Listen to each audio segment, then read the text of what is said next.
नमस्कार शिक्षक साथियों।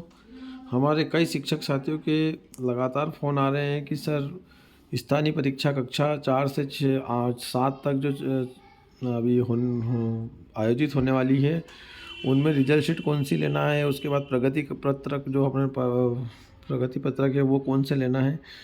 तो नए बाज़ार में उपलब्ध हो चुके हैं। उसके लिए मैं आपको पूरा फॉर्मेट यहाँ पर ज़ूम करके दिखा देता हूँ कि प्रगति पत्रक में वही सामान्य जानकारियाँ हैं जो पिछले गत वर्ष थी। ये पूर्व माध्यमिक के लिए है, 6-7 के लिए है। देखिए वही समस्त जानकारियाँ हैं, कोई इसमें कुछ नया नहीं है। केवल यहाँ पर आपको ये ध्यान रखना है कि इसी पहले पेज पर ही शैक्षिक मूल्यांकनों की ग्रेड, समग्र ग्रेडिंग आपको यहाँ पर देना है। 6 विषय यहाँ पर कर दिए गए हैं, जो कि पहले अपने 5 विषय थे: साहित्यिक, सांस्कृतिक, वैज्ञानिक, सृजनात्मक, खेलकूद, योग, स्काउट, रेड क्रॉस, और छठा और एक और बढ़ा देगा ओजस क्लब, एक भारत श्रेष्ठ भारत।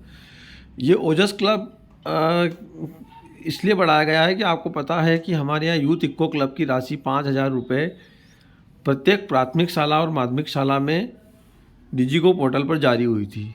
तो उसका एक आदेश भी है, आप चाहें तो वो आदेश भी मैं आपको उपलब्ध करा दूंगा। तो ओजस क्लब के अंतर्गत जो गतिविधियाँ कराई गई है, उसमें आपको बच्चे को 20 में से उसका मूल्यांकन करना है और जो ग्रेड आती है वो यहाँ पर देना है।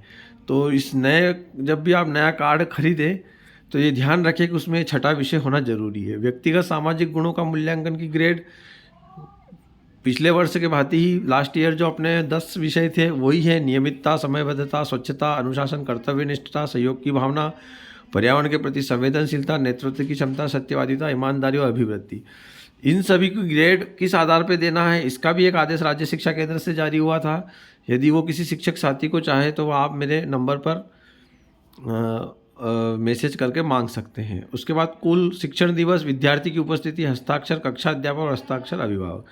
इसका जो सेकंड पेज जो पीछे की ओर प्रिंटेड रहेगा, उसमें शैक्षिक मूल्यांकनों की ग्रेड अपने को देना है। यहाँ पर 6 से 8 में, 6 से 7 में जो अपन इस बार दे रहे हैं, वहाँ पर आप देखिए 6 विषय हैं, 7वां विषय अपने यहाँ लागू नहीं है। अन्य विषय किसी भी स्कूल में नहीं होगा। और यह शिक्षक का अभिमत देना है, वार्षिक परीक्षा परिणाम की ग्रेड देना है। उसके बाद देखिए कि जब आप ये प्रगति पत्रक लेवें, बच्चों को जो देने के लिए आप प्रगति पत्रक अपन ले रहे हैं, उसमें ये ध्यान रखें कि ये वाला प्रारूप होना चाहिए। इसको मैं और झूम कर देता हूँ। मासिक मूल्यांकन की ग्रेड अगस्त, सितंबर, दिसंबर और जनवरी, 4 माह अपने मासिक मूल्यांकन हुए थे। 10-10 नंबर के आधार पर वो 40 अंकों के हुए थे। अर्धवार्षिक का मूल्यांकन की ग्रेड 60 नंबर अर्धवार्षिक के मूल्यांकन हुआ था अपना, और ये दोनों मिलाकर 100 होंगे और टोटल विषयों के हो जाएंगे यहाँ पर 600। इसी प्रकार वार्षिक मूल्यांकन का लिखित का जो आपका भी प्रश्न पत्र होने हैं 27 फरवरी से, वो 60 अंकों का रहेगा।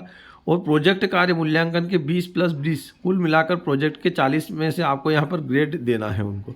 मूल्यांकन रजिस्टर में आप अंक दर्ज कर सकते हैं। उसके बाद उसके आधार पर उसकी ग्रेड जो है आपको यहाँ पर प्रगति पत्रक में देना है। प्रगति पत्रक में किसी भी प्रकार का अंक नहीं डाला जाएगा, ये ध्यान रखें। प्रगति पत्रक में किसी भी प्रकार का कोई भी अंक आपको नहीं देना है। आपको अगर अंक से ग्रेड निकालना है तो आपके लिए उसके लिए मूल्यांकन रजिस्टर है। मूल्यांकन रजिस्टर में आप ये सारे कॉलम हैं, वहाँ से आपको उसकी ग्रेड बच्चों को यहाँ पर देना है।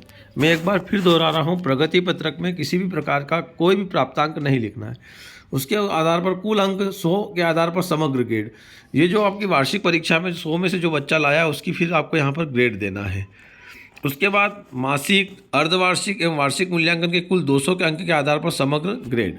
अब यहाँ पर आप देखिए सभी विषयों के 200 नंबर हो गए हैं, तो 200 में से आपको ग्रेड देना है। मान लो वो हिंदी में, यहाँ पर मान लीजिए कि थोड़ी देर के लिए हिंदी में अगर वो 40 में से प्रथम में 20 लाता है, यहाँ पर 30 लाता है, फिर यहाँ पर 30 लाता है, यहाँ 20 लाता है, तो इस प्रकार आपको ये दोनों 200 अंक का योग लगाकर, मूल्यांकन रजिस्टर में इसका योग है, 200 का योग लगाकर आपको यहाँ समग्र ग्रेड, उसको टोटल ग्रेड आपको यहाँ पर देना है।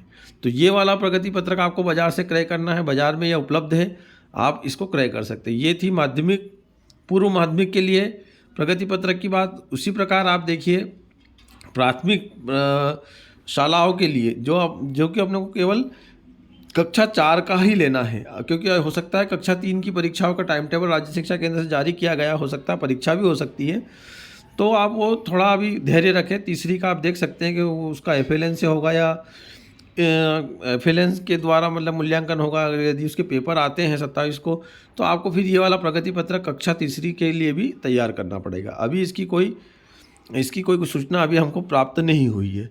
उसी प्रकार आप ये प्राथमिक माध्यमिक शिक्षकों शालाओं के लिए जो मैंने बताया था, वही अब जो अपने शैक्षिक क्षेत्रों का मूल्यांकन है, उसमें विषय एक और बढ़ा दिया है, ओजस क्लब, एक भारत श्रेष्ठ भारत। ये यूथ इको क्लब की राशि सभी शालाओं में जारी हुई है। उसके अंतर्गत आपने गतिविधियाँ करी होगी।